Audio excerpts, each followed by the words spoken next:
Good morning.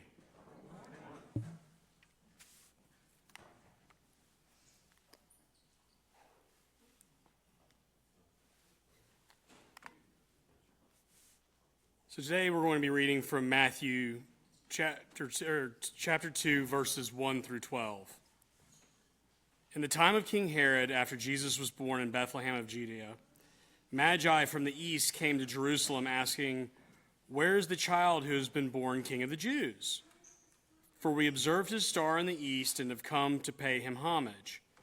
When King Herod heard this, he was frightened, and all Jerusalem with him.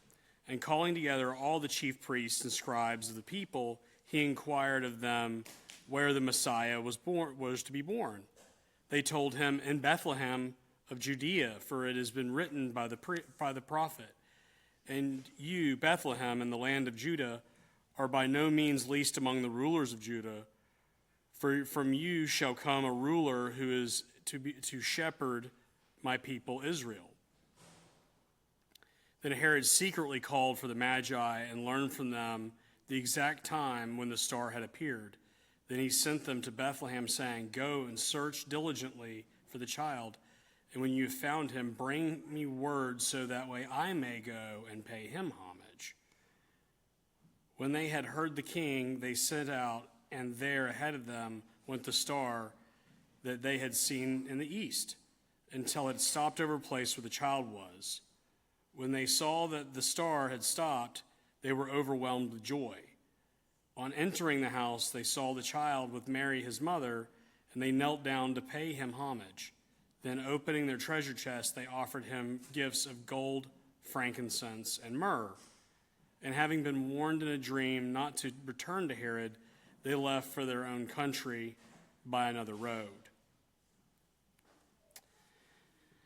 Few biblical verses have been written with as much inference as Matthew chapter 2, verses 1 through 12.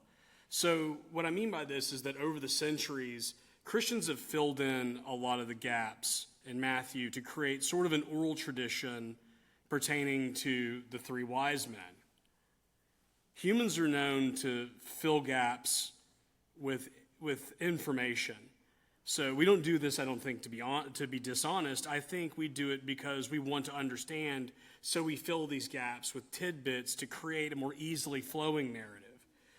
And there's nothing wrong with that to a degree, but we have to be honest with ourselves and understand how to divide that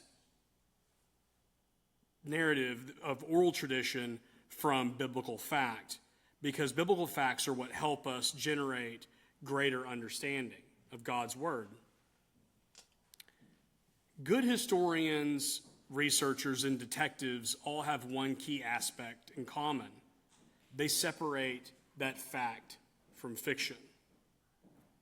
So today we're going to play a little bit of a game here where we're going to be our own historian, researcher, and detective to help sift and sort out the true meaning of Matthew 2, verses 1 through 12, to find out who these wise men really were in the reality of the Bible and what it means in our lives today, as well as who they were in the lives of Jesus, Mary, and Joseph within the biblical narrative. So what we're going to find is that the Magi were more than just wise men. They were more than just learned travelers from the east bringing gifts to Jesus. They went the full distance for Jesus' protection. They used discernment to keep Jesus safe, and they were clever in the way that they responded to Herod's requests. And most importantly, they were of great character. So to sift and sort some crucial aspects of Matthew's gospel from our own human narrative, we need to understand a little bit more about the words that surround the narrative. Okay, so Magi. Okay, that's the word that describes the people, the wise men as we know them. Okay, so the root word for that is like magoi, magician, where we get the word magician today.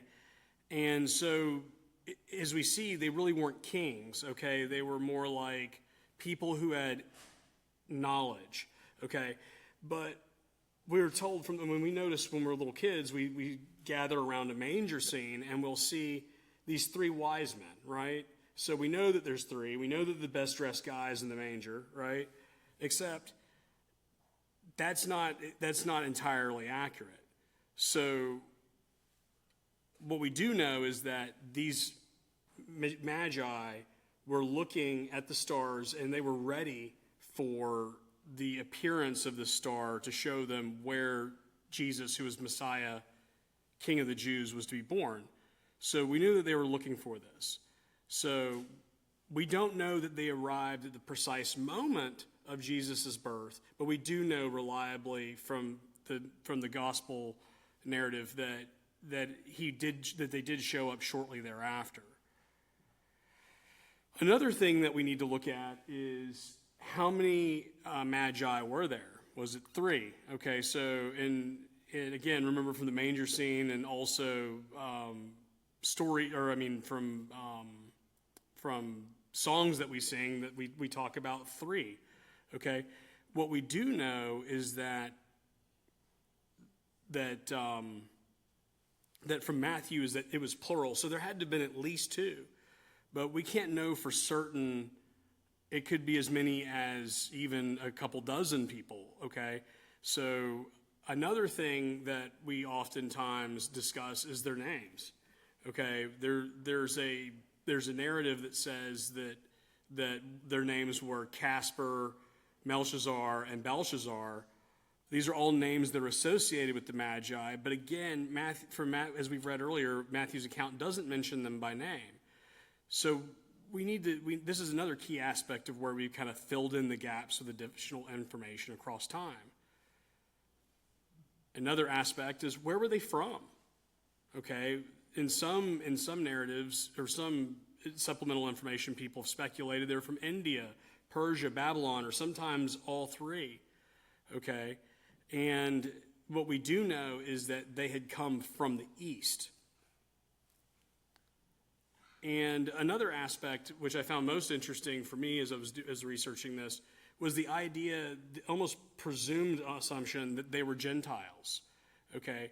And while it's interesting for Christians for us to sit around and think, well, maybe these were the first Gentiles to ever worship Jesus, we actually don't know that they weren't Jewish. And you say, well, hold on a second, they're not from Israel. There were Jewish communities all along the Middle East at this time, going all the way back to at least Babylonian exile. And when Jewish people returned, the Hebraic people returned to Israel after Babylonian exile, there were plenty of Jewish people that certainly stayed on, especially in places like northern Iraq and modern Persia, into the modern times, even technically into the modern era. Now we still have Jewish people that live in other parts of the Middle East. And so we can't actually know that they weren't Jewish. What we can say reliably is that they were certainly influenced by Jewish mysticism and in prophecy. So they were aware at least of Jewish prophecy, and they were certainly looking at the stars for the formation of the star that would show the coming Messiah. So another thing that we talk about too are the gifts. Okay? The Magi's gifts. So why are they so significant? So gold, frankincense, and myrrh are the three. Now that is actually in the Bible, so we know that. It's probably from the Wisemen tradition, though, that Christians began the idea of presenting gifts to one another at Christmas time. Early Christians didn't even celebrate Christmas, and it's definitely not in the sense of what we do today. And gifts that were presented to Jesus wouldn't even be added until much later in history. So, and of course the idea of precious gifts. Okay, so what we do know though is that the gifts that were presented by the Magi to Jesus, Mary, and Joseph had special meaning, and that they were all valuable and very symbolic. So gold, which we obviously know today is a valuable gift. It represented Jesus's kingship, okay, Frankincense, which we're less aware of, is an aromatic gum resin, which likely came from Eastern Africa. It represents Jesus's priesthood, so it's a form of aromatic, like an incense. Okay, and myrrh was a form of like perfume, but it had more significance than that. So it was both an analgesic, which means that it would kind of deaden injury. Okay, so if you were hurt, it would deaden your pain. But it was also used to prepare bodies for embalming in that era. So it's interesting to note that in Matthew 27:34, it describes that Roman soldiers were offering Jesus, and presumably the others on the cross, a sponge mixed with that was dipped into wine and gall. Gall is myrrh. So while I don't think it was the same myrrh that was given as a gift that day of Jesus', just shortly after Jesus' birth, but I do think that the Magi's gift was important foreshadowing as Jesus was born to die. What is important to note is that when Jesus was on the cross and was offered the wine mixed with myrrh, he refused the wine as he didn't want to experience any less pain than he would face naturally, and which by extension would have cheapened his sacrifice for all of us. So in the gifts presented to Jesus, we see a foretelling of who he was for all of humanity: king, priest, and one who would sacrifice his life for all of us. And I think there are two ways that the world responds to Jesus. There's the way of Herod and the way of the Magi. And these two ways of responding to Jesus are diametrically opposed. So what separates the two? Summoned up in one simple word, it's character. The Magi had good character. See, if we go in a little bit further in Matthew chapter 2, verses 13 through 14, we see something else take place. Another aspect is that the Magi, Mary and Joseph, all had the same dream to avoid Herod because he was planning to kill the child. It was at this point that Joseph and Mary fled east to Egypt, and the Wisemen avoided Herod and left Israel by way of a different direction. So and I'll read from it now. So it's Matthew 13 through 16. So when they had gone, an angel of the Lord appeared to Joseph in a dream. "Get up," he said, "take the child and his mother and escape to Egypt. Stay there until I tell you, for Herod is going to search for the child to kill him." So he got up, took the child and his mother during the night, and fled for Egypt, where he stayed until the death of Herod. And so was fulfilled what the Lord had said through the prophet: "Out of Egypt I called my son." So let's look at this in a slightly different way as well. Let's think of this, since we're filling in the gaps in some ways to kind of give us better context. Let's think about this in that, as many of us could be parents, think about the idea of dropping your child off in kindergarten and imagine it being just a class filled with little girls. It's another aspect of Jesus' life we seem to overlook, but I think it's important for us to consider in the context of the gospel that Jesus was alone in his cohort of at least male friends. Okay, the people would have been slightly older than 2 years and slightly younger than him, but people his age, at least in his region, would have been nearly non-existent. So his mother's friends would have certainly lost their sons. Jesus would have been brought up in hiding for his safety in a faraway land. And of course, the Magi played a crucial role in Jesus' escape to Egypt. Herod wanted Jesus dead, and the Magi recognized something in the character of Herod that made them uncomfortable. See, they had that discernment. They were aware that when Herod said, "Oh, I'm going to go there and I'm going to pay my homage to him too," they recognized in his eyes and his heart and his aware, like they were aware that he was not to be trusted. So they're willing to sacrifice their own potential safety in order to give Jesus a chance to flee. It would have been easier for the Magi to turn Jesus over to Herod than to risk their own safety. Another aspect, I think, since we're filling in the gaps, is this idea of, the Magi having to take a different route They certainly may have even done things like gotten rid of some of their own belongings and maybe changed their appearance entirely. They would have taken other steps as well as taking a route, leaving, and they certainly were risking their own lives when they did so. And in Matthew 2:16 through 18, so yet reading on another few verses, we realize that when Herod realized that he had been outwitted by the Magi, he was furious, and he gave orders to kill all the boys in Bethlehem and the vicinity who were 2 years old and under, in accordance with the time they had learned from the Magi. Then what he said through the prophet Jeremiah was fulfilled. A voice is heard in Ramah, weeping in great mourning, Rachel weeping for her children and refusing to be comforted because they are no more. So again, this idea, wouldn't it have just been easier for them to give in to Herod, to give Jesus up to Herod? The obvious answer is yes, but they brought with them their fourth and most precious gift, is the gift we don't talk about, which is that they had good character. That same character is summed up in Matthew chapter 22, when Jesus tells the Pharisees, who have the same character as Herod, to render unto Caesar what is Caesar and unto God what is God's. And I think that's important to note here because,